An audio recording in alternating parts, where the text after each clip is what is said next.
Assalamualaikum warahmatullahi wabarakatuh.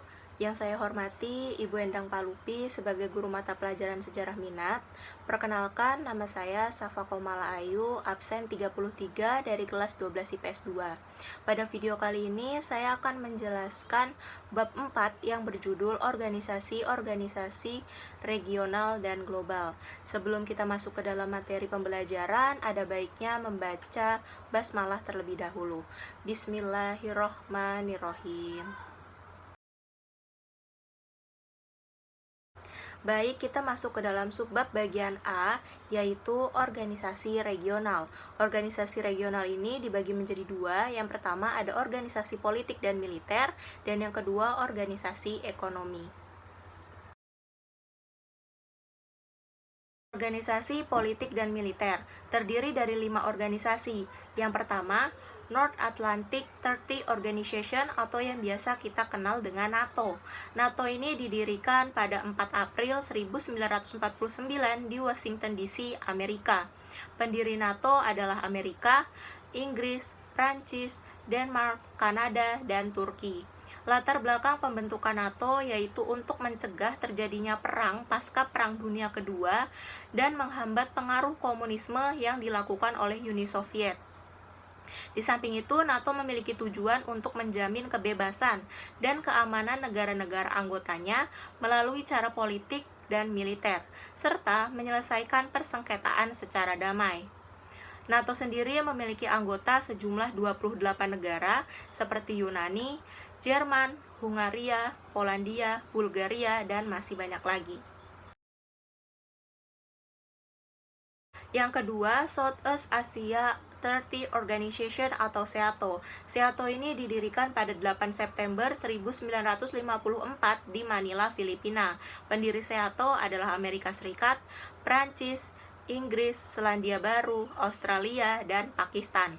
Latar belakang pembentukan SEATO untuk mencegah masuknya paham komunisme, terutama lewat agresi militer, seperti yang terjadi di Korea dan Indochina. Tujuan pembentukan SEATO adalah untuk membendung arus komunisme di wilayah Asia Tenggara, untuk mempertahankan dan pengawasan, serta bantuan untuk mencegah aktivitas menyimpang ketika memasuki era Perang Dingin. SEATO memiliki anggota sejumlah 9 negara seperti Filipina, Amerika Serikat, Australia, Inggris, dan Perancis. Ketiga, Pakta Warsawa. Pakta Warsawa didirikan pada 14 Mei 1955 di Warsawa, Polandia. Pendirian Pakta Warsawa ini dirancang oleh seseorang yang bernama Nikita Khrushchev serta ikut ditandatangani oleh beberapa negara seperti Polandia, Albania, Bulgaria, Cekoslovakia, Hongaria, dan Jerman Timur. Latar belakang pembentukan Pakta Warsawa adalah sebagai reaksi atas bergabungnya Jerman Barat ke dalam NATO. Selain itu, keberadaan NATO yang sewaktu-waktu dapat menjadi ancaman bagi negara-negara Blok Timur.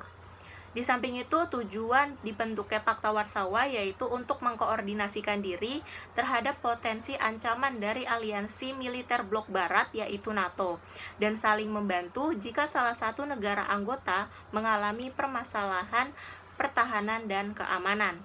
NATO memiliki anggota 30 negara seperti Uni Soviet, Albania, Bulgaria, Polandia, Rumania, dan masih banyak lagi.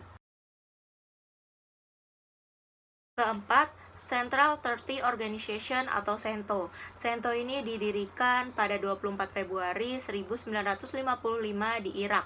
Pendiriannya ini dilakukan oleh beberapa negara seperti Irak, Iran, Pakistan, Turki, dan Inggris, yang dimana pembentukannya diprakarsai oleh Amerika Serikat. Latar belakang pembentukan CENTO ini yaitu keadaan sistem dunia internasional yang bipolar pada saat itu, yang dimana terdapat dua pilar kekuatan dalam dunia internasional, yaitu Amerika Serikat dan Uni Soviet. Kedua pilar utama tersebut bersaing untuk merebutkan pengaruh atas negara lain. CENTO memiliki tujuan untuk menjaga keamanan di Timur Tengah dari ancaman invasi Uni Soviet dan komunisme, serta mewujudkan perdamaian di kawasan Timur Tengah. CENTO memiliki anggota 5 negara seperti Inggris, Turki, Irak, Iran, dan Pakistan. Dan organisasi yang terakhir pada politik dan militer yaitu Australia, New Zealand, United States of America atau yang biasa kita kenal dengan ANZUS. ANZUS ini didirikan pada 1 September 1951 di San Francisco, Amerika Serikat. Pendiriannya dilakukan oleh 3 negara yaitu Amerika Serikat, Selandia Baru, dan Australia. Latar belakang pembentukan ANZUS yaitu berawal dari keinginan Amerika Serikat untuk menjaga pengaruh politik dan militernya di kawasan Pasifik. Di samping itu, tujuan dari pembentukan ANZUS yaitu mengkoordinasikan pertahanan bersama sebagai langkah awal memadukan keamanan regional di kawasan Pasifik. Selain itu juga untuk membendung pengaruh komunisme yang dianggap sebagai penyerang di kawasan Asia Pasifik. ANZUS hanya memiliki anggota 3 negara, yaitu Amerika Serikat, Selandia Baru, dan Australia. Pada bagian kedua, terdapat organisasi regional yang bergerak di bidang ekonomi. Terdiri dari 6 organisasi. Yang pertama, South Asian Association for Regional Cooperation atau SAARC. Organisasi ini didirikan pada 8 Desember 1985 di Dhaka, Bangladesh. Pendirian organisasi ini dilakukan oleh beberapa negara seperti India, Bangladesh, Pakistan, Nepal, Bhutan, Sri Lanka, Afghanistan, dan Maldives. Latar belakang pembentukan organisasi ini berawal dari Presiden Bangladesh yang mengajukan sebuah blok perdagangan yang terdiri dari negara-negara di kawasan Asia Selatan. Di samping itu, organisasi ini memiliki tujuan untuk mewujudkan kesejahteraan dan meningkatkan kualitas hidup masyarakat Asia Selatan, serta memberi kesempatan kepada semua individu untuk hidup bermartabat dengan mewujudkan potensi yang dimilikinya. SAARC ini memiliki anggota 8 negara seperti India, Bangladesh, Pakistan, Nepal, Bhutan, Sri Lanka, Afghanistan, dan Maldives. Asia Pacific Economic Cooperation atau APEC. APEC ini didirikan pada November 1989 di Canberra, Australia. Pendirinya yaitu Indonesia, Singapura, Malaysia, Thailand, Filipina, Jepang, Korea, dan Australia. Latar belakang pembentukan APEC ini karena munculnya kelompok-kelompok perdagangan seperti Masyarakat Ekonomi Eropa atau MEE dan North Free Trade Area atau NAFTA, serta perubahan besar di bidang politik dan ekonomi yang terjadi di Uni Soviet. Tujuan dibentuknya APEC yaitu untuk mengukuhkan pertumbuhan ekonomi dan mempererat komunitas negara-negara di kawasan Asia Pasifik. Selain itu juga untuk mendorong dan memfasilitasi perdagangan dan investasi yang lebih bebas dan terbuka di kawasan Asia Pasifik. APEC memiliki anggota 12 negara pada saat awal dibentuk, kemudian bertambah menjadi 21 negara seperti Australia, Brunei Darussalam, Kanada, Chili, dan Indonesia. Organisasi yang ketiga yaitu Masyarakat Ekonomi Eropa atau yang biasa kita kenal dengan MEE. MEE ini didirikan pada 25 Maret 1957 di Luxembourg. Pendirinya yaitu Prancis, Jerman Barat, Italia, Belgia, Belanda, dan Luxembourg. Latar belakang pembentukan MEE yaitu karena kondisi ekonomi dan politik negara-negara Eropa pasca Perang Dunia Kedua yang mengalami perpecahan dan kekacauan. Tujuan MEE sendiri yaitu mewujudkan integrasi Eropa dengan menjalin kerjasama ekonomi, memperbaiki taraf hidup, dan memperluas lapangan pekerjaan, serta menghapus rintangan yang menghambat perdagangan internasional. MEE sendiri memiliki anggota sebanyak 15 negara seperti Irlandia, Inggris, Prancis, Portugal, dan Spanyol. Organisasi berikutnya yaitu ada ASEAN Free Trade Area atau AFTA. AFTA didirikan pada 28 Januari 1992 di Singapura. Pendiri dari AFTA yaitu Indonesia, Malaysia, Filipina, Singapura, Thailand, dan Brunei Darussalam. Pembentukan AFTA ini dilatar belakangi oleh keinginan untuk saling memajukan ekonomi negara-negara anggota ASEAN dan keinginan untuk meningkatkan investasi asing langsung ke ASEAN serta munculnya perubahan eksternal. Di samping itu, NAFTA memiliki tujuan untuk menjadikan ASEAN sebagai pusat produksi dunia, menarik investasi asing, dan menciptakan pasar regional bagi masyarakat di Asia Tenggara.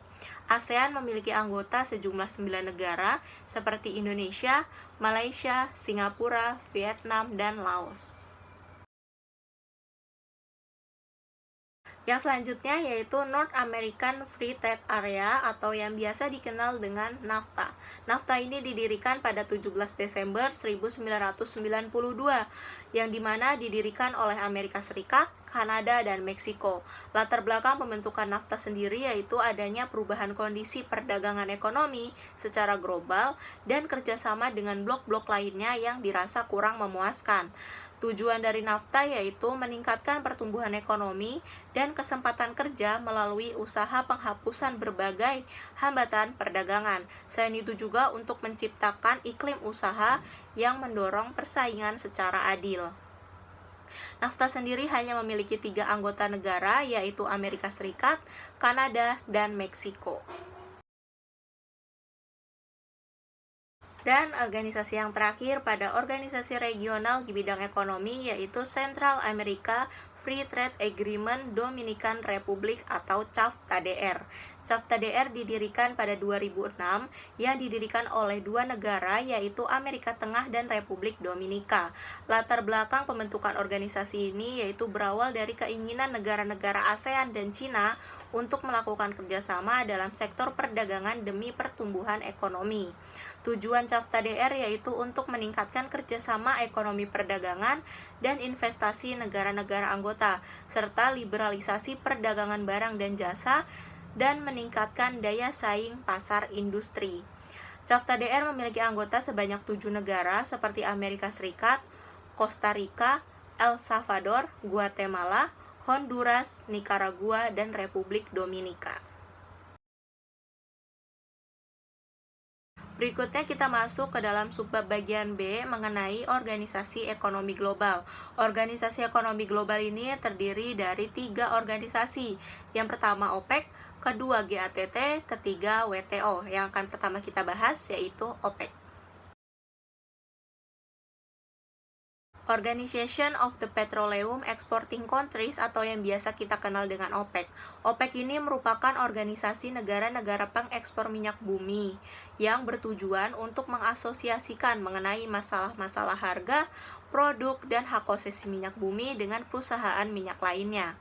Latar belakang pembentukan OPEC ini dipicu oleh ketidakstabilan harga minyak internasional. Oleh karena itu, 5 negara yaitu Irak, Iran, Kuwait, Venezuela, dan Arab Saudi mendirikan OPEC di Baghdad, Irak pada 14 September 1960. Hingga 1965, OPEC berpindah markas di Wina, Austria. OPEC memiliki anggota sebanyak 12 negara seperti Irak, Iran, Kuwait, Venezuela, Arab Saudi, dan masih banyak lagi. OPEC memiliki tujuan untuk menjaga kestabilan harga minyak internasional. Namun bukan hanya itu saja, OPEC masih memiliki tujuan-tujuan lainnya. Yang pertama, menyatukan kebijakan perminyakan antar negara anggota. Kedua, memenuhi dunia akan kebutuhan minyak bumi. Dan yang terakhir, menentukan kebijakan-kebijakan untuk melindungi negara-negara anggotanya. OPEC sendiri dalam pelaksanaannya memiliki eksistensi dalam 2 bidang. Yang pertama pada bidang ekonomi dan yang kedua pada bidang politik. Pada bidang ekonomi, OPEC menjamin pendapatan negara anggotanya dengan mengkoordinasikan harga minyak. Contohnya seperti apa? Contohnya, apabila permintaan minyak dunia sedang meningkat atau salah satu negara anggota OPEC sedang mengurangi produksi minyaknya, maka negara OPEC lainnya dapat secara sukarela meningkatkan produksi minyak untuk mencegah terjadinya lonjakan harga minyak yang tidak terkendali. OPEC juga menguasai 55% ekspor minyak internasional. Oleh karena itu, OPEC memiliki peranan penting dalam perdagangan internasional. Bukan hanya itu saja, OPEC juga ikut dalam usaha peningkatan perdagangan internasional serta konservasi lingkungan. Sedangkan eksistensinya di bidang politik, OPEC menguasai setengah ekspor minyak dunia. Oleh karena itu, negara-negara anggota OPEC masih dikatakan berperan penting dalam perdagangan internasional. Namun sangat disayangkan kalau OPEC masih dikatakan berperan jahat dalam bidang politik. Contohnya yaitu OPEC pernah memberlakukan embargo minyak yang ditargetkan kepada Amerika Serikat, yang dimana membuat perekonomian Amerika Serikat semakin menderita. Di samping itu, selain OPEC masih sering dikatakan berperan jahat, OPEC memiliki fungsi yang dapat dibenarkan, yaitu mencegah negara-negara anggotanya dimanfaatkan oleh negara-negara industri dengan cara memastikan bahwa negara-negara pengekspor minyak bumi mendapatkan minyak secara adil.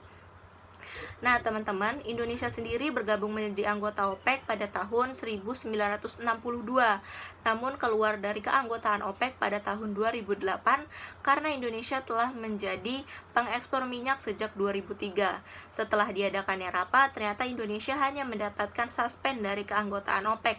Oleh karena itu, dapat kembali menjadi anggota OPEC pada tahun 2014. Dengan sangat disayangkan, untuk kedua kalinya Indonesia keluar dari keanggotaan OPEC pada 30 November 2016, yang dimana kedua kalinya Indonesia dari OPEC ini merupakan akibat dari kebijakan OPEC itu sendiri, yaitu menurunkan produksi minyak Indonesia untuk mencegah terjadinya penurunan harga minyak. Organisasi yang kedua yaitu GATT atau General Agreement on Tariff and Trade. GATT didirikan pada 30 Oktober 1947 di Jenewa, Swiss. Pendiriannya digagas oleh Amerika Serikat. GATT ini sendiri merupakan organisasi yang mengurusi perjanjian umum tentang tarif dan perdagangan. Latar belakang pembentukan GATT sebagai respon atau reaksi terhadap tidak adanya pihak pengatur tarif dan perdagangan sehingga terjadinya pelanggaran dan diskriminasi dalam perdagangan internasional. Selain itu, maksud lain didirikannya GATT adalah untuk menerapkan liberalisasi perdagangan yang sesuai dengan traktat multilateral. GATT memiliki tujuan untuk menciptakan iklim perdagangan yang aman dan jelas bagi masyarakat bisnis, serta menciptakan liberalisasi perdagangan yang berkelanjutan. Di samping itu, GATT juga berfungsi sebagai forum negosiasi, forum penyelesaian sengketa, dan sebagai pihak pengatur perdagangan internasional, terutama perdagangan barang. Pada saat didirikan, GATT memiliki anggota sebanyak 12 negara dan terus-menerus bertambah menjadi 128 negara. Beberapa negara anggota GATT seperti Australia, India, Prancis, Inggris, Qatar, Thailand, dan Indonesia. Indonesia sendiri bergabung menjadi anggota GATT pada 24 Februari 1950. Dalam melaksanakan kegiatannya, GATT memiliki 7 prinsip. Yang pertama ada prinsip Most Favored Nation. Prinsip ini mewajibkan negara-negara anggota untuk memberikan perlakuan yang sama terhadap negara lain. Prinsip yang kedua, prinsip National Treatment. Menurut prinsip ini, negara anggota yang terikat dengan GATT harus memberikan perlakuan yang sama terhadap barang impor dan lokal. Prinsip yang ketiga yaitu larangan restriksi kuantitatif. Pada prinsip ini, GATT melarang adanya restriksi kuantitatif dalam ekspor-impor dalam bentuk apapun. Prinsip yang keempat yaitu prinsip perlindungan melalui tarif. Dalam prinsip ini juga, GATT menekankan hanya memberikan proteksi melalui tarif terhadap industri, bukan kebijakan-kebijakan lainnya. Prinsip yang keenam yaitu prinsip resiprositas. Prinsip resiprositas ini sendiri yaitu seperti memberikan perlakuan yang sama terhadap mitra dagang atau negara lain, dan mitra dagang tersebut juga harus memberikan perlakuan yang sama. Jadi di sini seperti hubungan timbal balik yang saling menguntungkan. Dan prinsip yang ketujuh atau yang terakhir yaitu prinsip transparansi.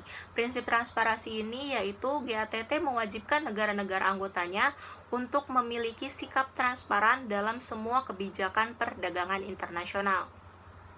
Dan perlu teman-teman tahu, GATT dalam mendukung tujuannya mensponsori berbagai perundingan atau yang dikenal dengan rounds. Salah satunya yaitu putaran Uruguay. Putaran Uruguay ini yang nantinya menjadi cikal bakal terbentuknya World Trade Organization atau WTO. Organisasi Ekonomi Global yang terakhir yaitu World Trade Organization atau WTO. WTO ini merupakan organisasi perdagangan dunia yang berawal dari putaran Uruguay yang sudah saya sebutkan sebelumnya, dan beberapa perundingan lainnya yang dimana semuanya merupakan di bawah koordinasi GATT. Dengan kata lain, WTO ini merupakan organisasi lanjutan dari General Agreement on Tariff and Trade atau GATT. Perubahan GATT menjadi WTO ini dilatar belakangi oleh kenyataan bahwa negara-negara anggota GATT mengkehendaki adanya perdagangan bebas di antara negara-negara anggota mereka. Oleh karena itu, sejak 1 Januari 1955, WTO disahkan secara resmi menjadi organisasi perdagangan dunia yang bertujuan untuk mendorong perdagangan bebas yang menghilangkan atau mengurangi hambatan perdagangan internasional seperti tarif dan non-tarif. Selain itu, tujuan WTO adalah sebagai forum penyelesaian sengketa, forum negosiasi, forum perundingan perdagangan internasional, dan sebagai forum yang memantau kebijakan negara-negara anggotanya. WTO sendiri masih bermarkas di Wina, Austria, sama seperti GATT sebelumnya, dan memiliki anggota sebanyak 160 negara dengan 24 negara sebagai negara pengamat. Negara anggota GATT seperti Indonesia, Jepang, Mesir, Australia, dan Argentina. Pembahasan terakhir pada bab 4 yaitu subbab bagian C mengenai pengaruh organisasi regional dan global terhadap bangsa Indonesia. Pengaruhnya ini terbagi menjadi dua. Yang pertama, peluang positif integrasi ekonomi regional dan global bagi bangsa Indonesia, dan yang kedua, tantangan-tantangan yang dialami oleh beberapa organisasi terhadap bangsa Indonesia. Pertama, peluang positif integrasi ekonomi dan global bagi Indonesia. Yang bisa sama-sama kita lihat di PowerPoint, sudah terdapat beberapa peluang positif yang dimiliki oleh bangsa Indonesia. Di antaranya, mendorong dan mempercepat pertumbuhan ekonomi, meningkatkan pendapatan negara, memperluas lapangan pekerjaan, meningkatkan kualitas produk, mendorong kreativitas, serta akses terhadap modal asing yang lebih terbuka. Kedua, tantangan integrasi ekonomi regional dan global bagi Indonesia. Tantangan ini dialami oleh 3 organisasi yaitu AFTA, APEC, dan WTO. Tantangan sekaligus ancaman dari AFTA, APEC, dan WTO bagi bangsa Indonesia terutama terletak pada ketidaksiapan bangsa Indonesia menghadapi era perdagangan bebas yang dituntut oleh ketiga organisasi tersebut. Yang bisa sama-sama kita lihat di PowerPoint, terdapat beberapa tantangan yang harus dihadapi oleh bangsa Indonesia. Di antaranya, kesiapan sumber daya manusia atau SDM, siapnya produk dan ancaman bagi usaha kecil menengah atau UMKM, siapnya infrastruktur ekonomi dan politik, ancaman dari sektor keuangan, eksploitasi sumber daya alam dan bahaya krisis lingkungan, dan yang terakhir, lunturnya rasa nasionalisme. Namun, tantangan yang bangsa Indonesia alami bukan hanya dari 3 organisasi sebelumnya saja, masih ada 3 organisasi lainnya, yaitu tantangan dari MEE, CAFTA DR, dan NAFTA.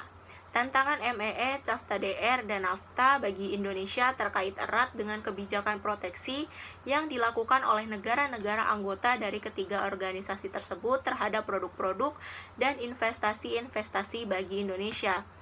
Dan bisa sama-sama kita lihat di PowerPoint terhadap beberapa tantangan yang dialami oleh bangsa Indonesia, seperti bea masuk yang tinggi, subsidi pemerintah, dumping, kuota atau pembatasan impor, dan pelarangan impor. Bisa dijelaskan sedikit mengenai dumping. Dumping ini merupakan kebijakan pemerintah yang menjual barang tertentu dengan harga yang lebih murah di luar negeri dibandingkan di dalam negeri. Alhamdulillahirrabbilalamin, penjelasan saya tentang materi bab 4 yang berjudul Organisasi Regional dan Global sudah selesai, dan semoga apa yang saya sampaikan dapat bermanfaat. Kurang lebihnya mohon maaf. Wassalamualaikum warahmatullahi wabarakatuh.